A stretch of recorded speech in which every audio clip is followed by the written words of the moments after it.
ஒரு பெரியவரிடம், ஐயா, நான் துன்ப சிறையில் சிக்கி தவித்துக் கொண்டிருக்கிறேன் என்றான் ஒருவன். என்ன காரணம் என்று கேட்டார் ஒரு பெரியவர். மற்றவர்கள் எனக்கு துன்பம் கொடுக்கிறார்கள் என்றான். உனக்கு துன்பம் கொடுப்பது உன்னுடைய மனம்தான் என்றார் பெரியவர். அப்படியா சொல்கிறீர்கள்? ஆமாம். அப்படியானால் துன்பத்திலிருந்து விடுபட என்ன வழி?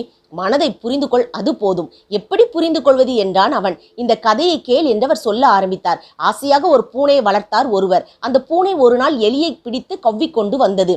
அவருக்கு அது மகிழ்ச்சியாக இருந்தது. மறுநாள் அந்த பூனை அவர் ஆசையாக வளர்த்த ஒரு கிளியை கவ்விக்கொண்டு வந்தது. அவருக்கு அது அதிர்ச்சியாக இருந்தது. இன்னொரு நாள் அந்த பூனை எங்கேயோ சென்று காட்டிலிருந்து ஒரு குருவியை பிடித்து கவ்விக்கொண்டு வந்தது. இப்போது அவர் மகிழவும் இல்லை, வருந்தவும் இல்லை.